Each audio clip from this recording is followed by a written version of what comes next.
though. The head count? What, are we over? They always do this. I brought food enough for more. The last count was 80. You made a mistake. Maybe by a few. Even if I'm off by 5, wine. I did advocate for a 4th. But 3 is still enough. 460.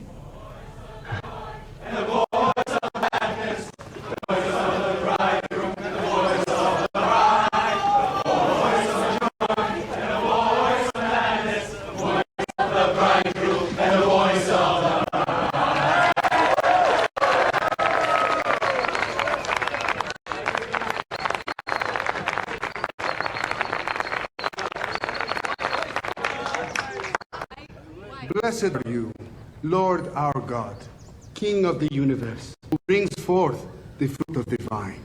Amen. Amen.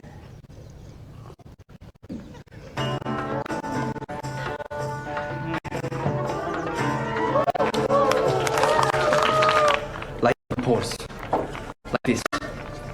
3 quarters full. If they ask you for more, tell them you're right back. But guess what? You won't be. Understand?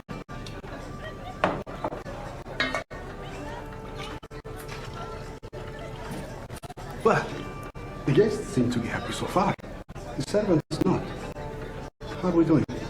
Nothing to worry about. You are one of the finest banquet masters we've ever seen. Keep up the good work.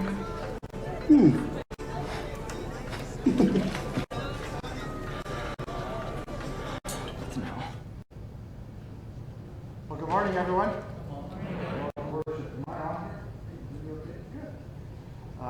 Good to have all of you here. And I noticed people were walking in today, and they were looking around like, where do I sit? Not yet? Let's try again. How about now? Not yet? There. Should I start over? There we go. All right. Welcome, everyone. It's good to have all of you here, and good to have you folks here worshiping with us online. It's good to be the church. So Shelley mentioned something this morning about tough times in Algona. For those of you that are watching online, there was murder-suicide here in town this last week. 2 little boys and a father. And it's heartbreaking, and it's not something we're used to around here. We just don't see those kinds of things happening in a town of 7,000 in central Iowa, north central Iowa. So it sort of rocked us to our core, and I know for those that deal directly with these children, the teachers, other students, it's going to leave a great big hole. So we want to keep that family in our prayers, and we want to keep this community in our prayers, and in the hopes that maybe along the way that Jesus will bring comfort and healing to those around us and to ourselves as well. So that was episode 5 of The Chosen. We have, after this week, we have 3 more sermons left to get to 8. And if you've been watching season 2, the finale for season 2 is tonight, I think at 8 o'clock. So you can watch that online. You can watch it on, I think, Roku as well. Not Peacock for the new season. You can just see season 1 on Peacock. And of course, that was a very familiar story that Dan just read.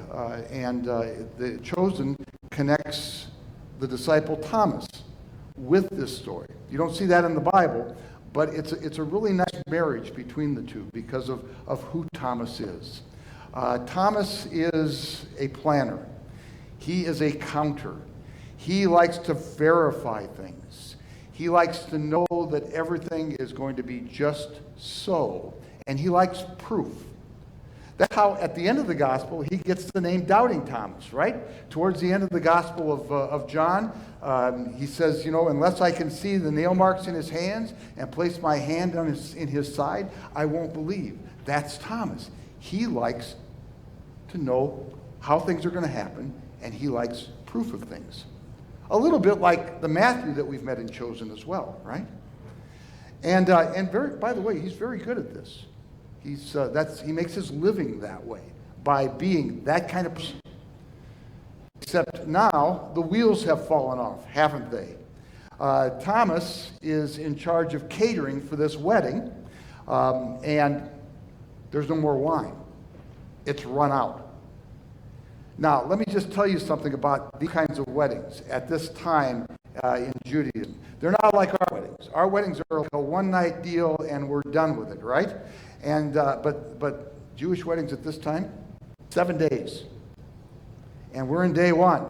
So this is not like getting to the bottom of the keg at 11:30 at night, okay? This is very, very different.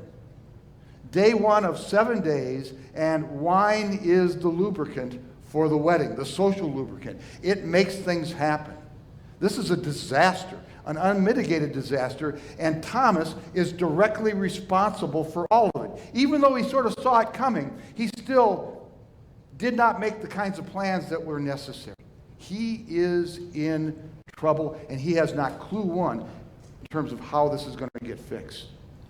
I mean, he's just telling them, let's water this stuff down. Let's pour half a glass, but no more. And you can tell him you'll be back, but you won't be back, right? How many of you listened online on Wednesday? Okay, if you didn't, go back and listen to that, because as part of the sermon, I had an interview with Tatum Phelps. And Tatum was talking about anxiety. Anxiety is the fear of the future, of things that are not in your control. And so you get anxious about these things because you don't know how it's going to come out, and you can plan and you can prepare and you can do all of those things, but in the end, it just gallops away from you because you know deep down inside that you don't have that kind of control. That's what anxiety is. And that is Thomas to a T. He loves to know what's going to go on. He loves to count. He loves to measure. He loves to plan and prepare and make sure everything is just so. That's what a good caterer does, right? But this is out of his control, and he doesn't know what to do. I also thought it was interesting. I don't know if you caught this in the clip or not, but when they rose up the first glass of wine, the master of the feast gave a blessing. Blessed are you, Lord our God, King of the universe, who has provided us with the fruit of the vine. Did you catch that? Where does the fruit of the vine come from? Or where does anything in this life come from? Lord our God, King of the universe, right? Except for somebody like Thomas, and later on Matthew, or Tatum, or any one of a number of you who deal with anxiety. You plan, you prepare, you count, you measure, you look for certainty, you make sure you have all the answers, and you have answers to questions that probably will never come up, but they're in your mind because you're anxious about it, you're worried about it, and you don't know what's going to come down the line. And for somebody like that, blessed are you, O Lord our God, King of the universe, who provides X, Y, Z, who provides us with the fruit of the vine, who gives us good things, who provides our meal, provides our clothes, all of those kinds of things. They're nice words. But for someone who has to have that kind of control, they just don't compute. They just don't make sense. Well, let's stop and sing.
Yes. All three of you.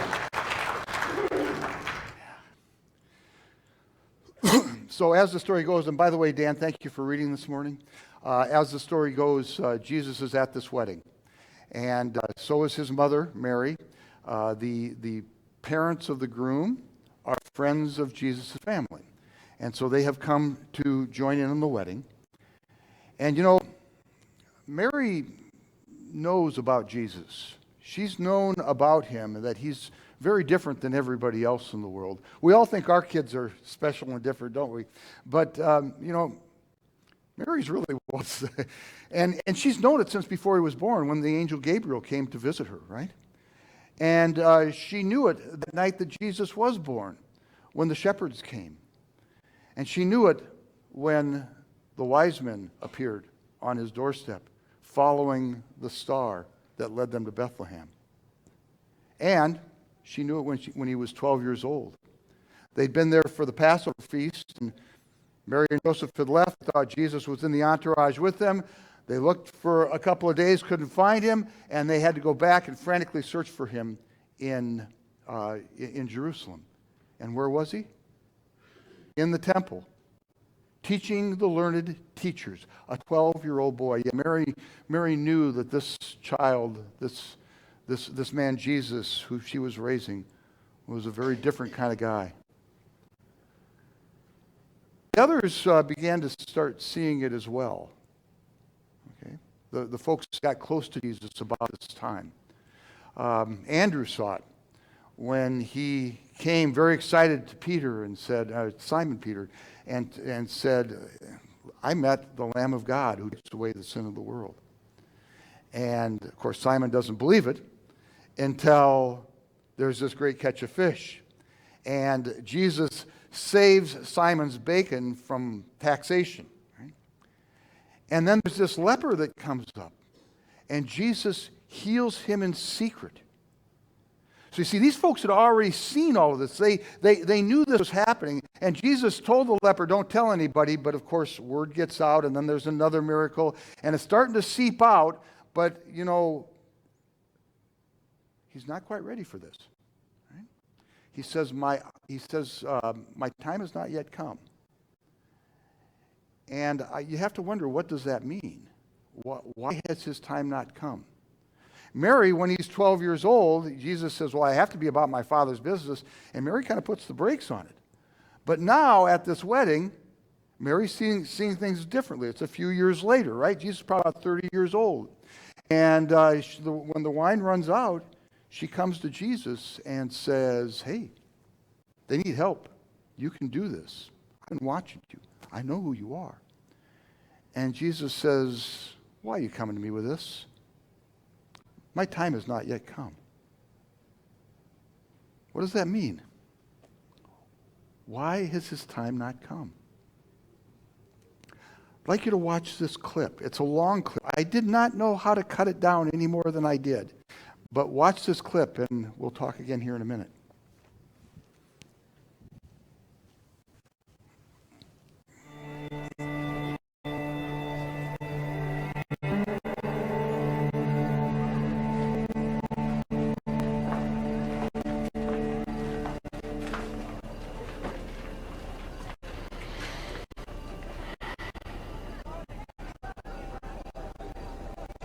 Fill these jars with water.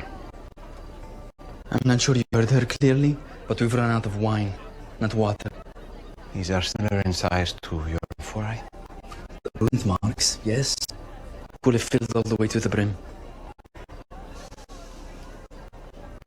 You're a very responsible person, aren't you? We are in a crisis, and I was to understand you have a solution. Do you know why jars for purification rites are made of stone? What? You heard me.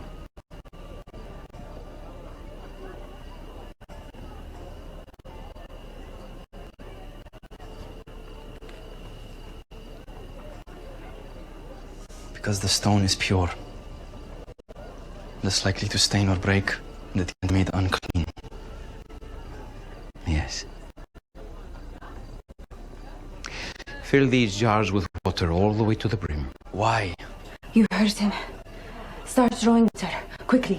Tell anyone you find to stop what they're doing and help.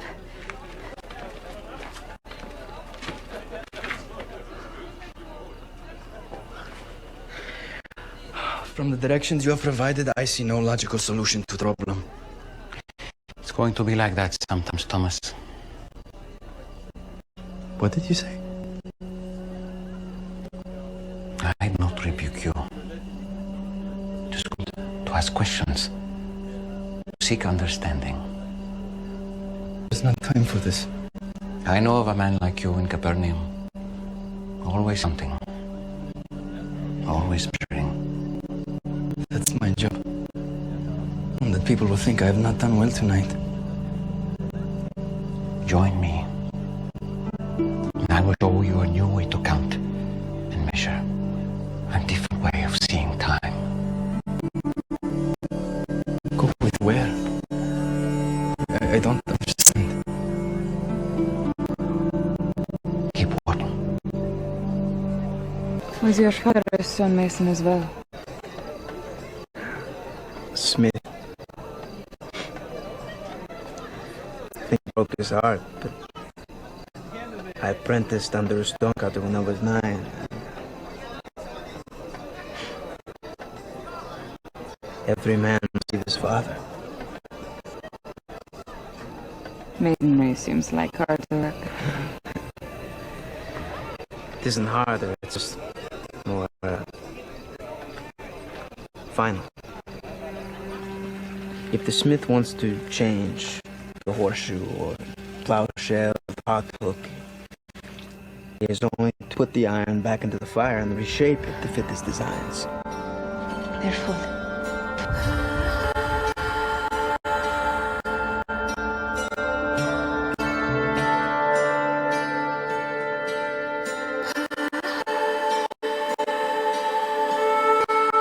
Once you make that first cut into the stone, it can't be undone.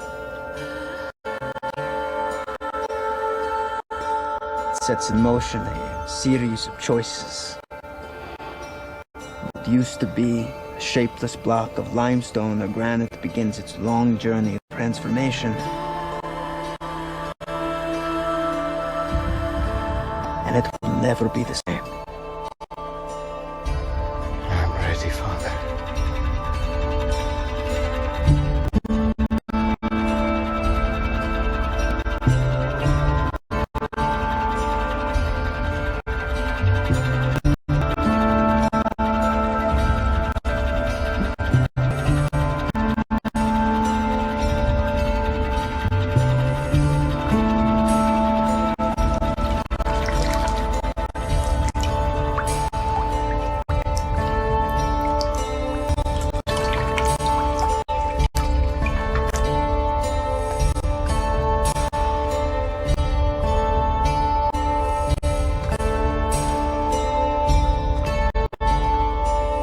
Go draw some out and serve it to the master of the banquet.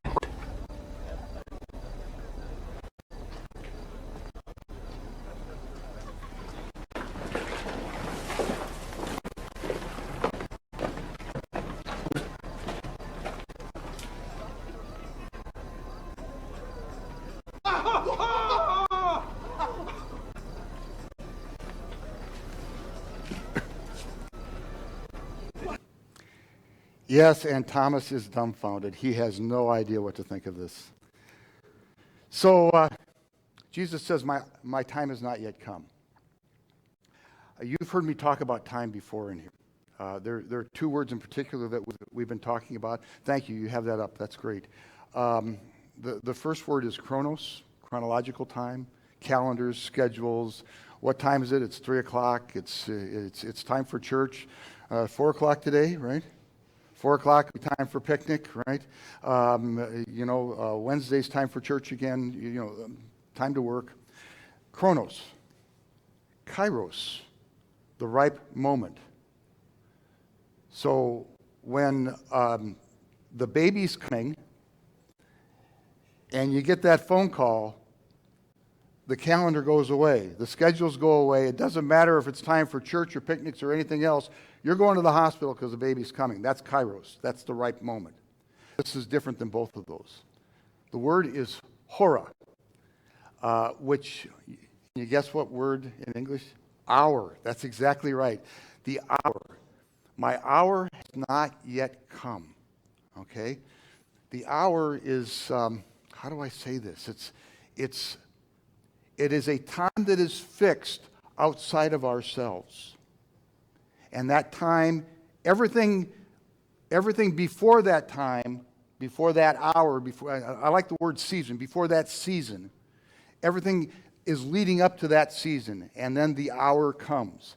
Before that time, you're not there yet, right? Sort of like those of us in Iowa, we know farming language. Even if we don't farm, we understand the language, right?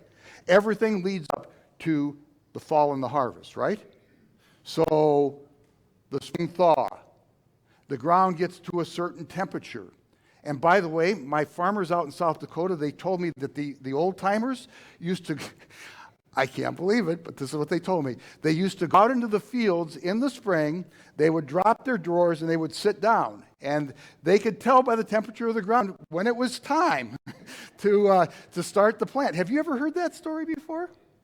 No? Okay, well, you're evidently not from South Dakota. So the thaw, the planting, right? The sprouting, the growth, the green, the tasseling. Knee high by the 4th of July is now what? Head high by the 4th of July, right? The corn when it starts to fire up in August. And then everything begins to turn golden. And then you check the moisture. And when you do, the hour is here. Everything from the beginning up to that point leads up to that moment. Okay? Harvest too soon, and things are not ripe. Harvest too late, you run the risk of the fruit falling to the ground and becoming useless. Has to be the right moment. For Jesus, he needed the help of his mom to figure that out, didn't he? I mean, he saw it coming.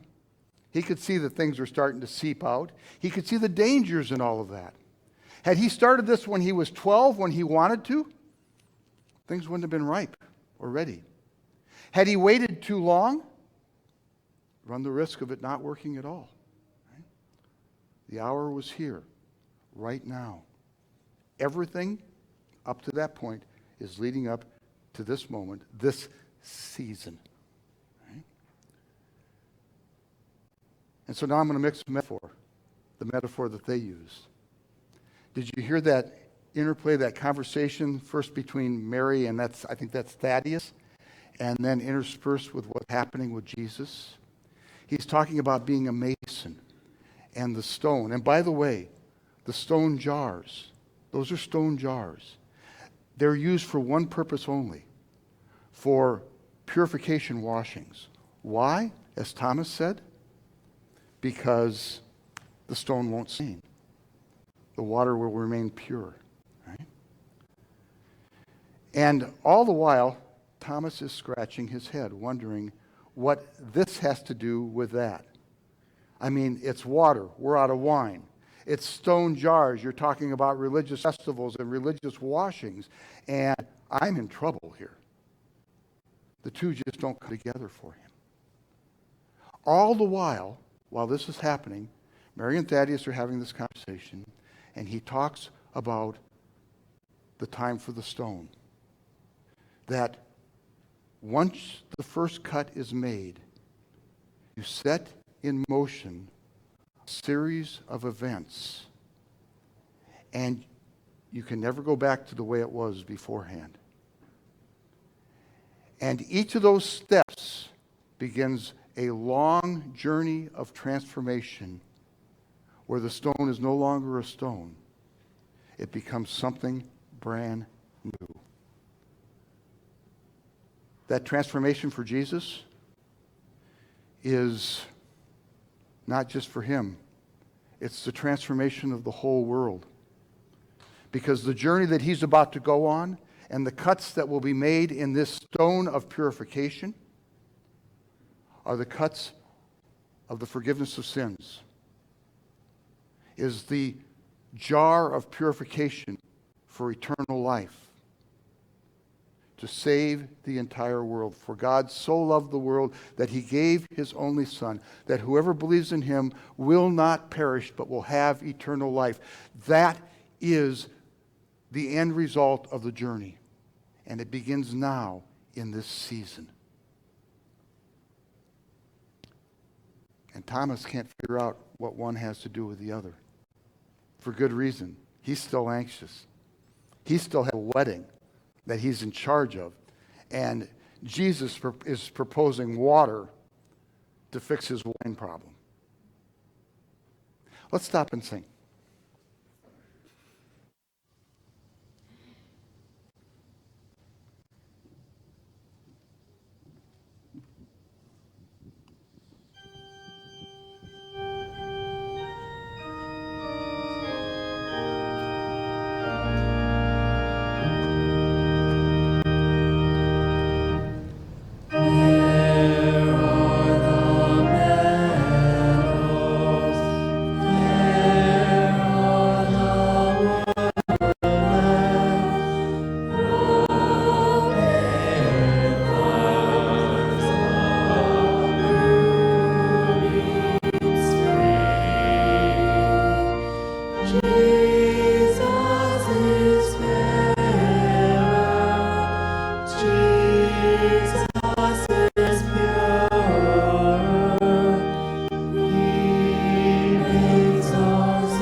Of all the hymns I learned as a child, that's my favorite.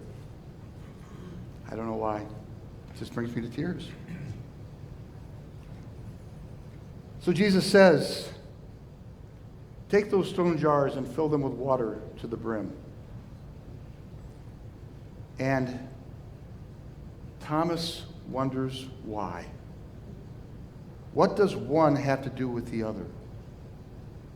He has no idea. He can't see it. He says, I do not see how what you're asking me to do is going to solve the problems of my life and my world.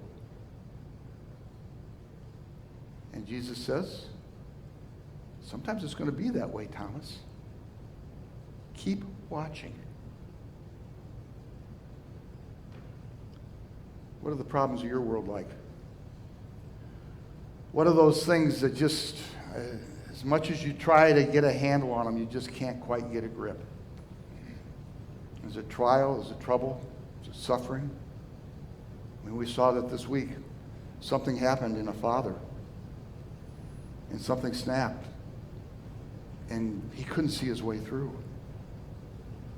And it ended up in that tragedy that we're all facing. What is it for you? Is it suffering? Is it sickness? Is it the injuries of body, soul, and heart? Is it anxiety? Is it depression? What is it for you? Jesus says, fill stone jars. By the way, in another place, it's the stone that the builders rejected. With water. Ordinary water. Fill them with the ordinary events of your life. Of all the ways that life is good and bad, all the ways that life seems like it's in control, but really isn't. Fill the jar, the stone, the pure thing, with those things. And keep watching, my friends. Keep watching.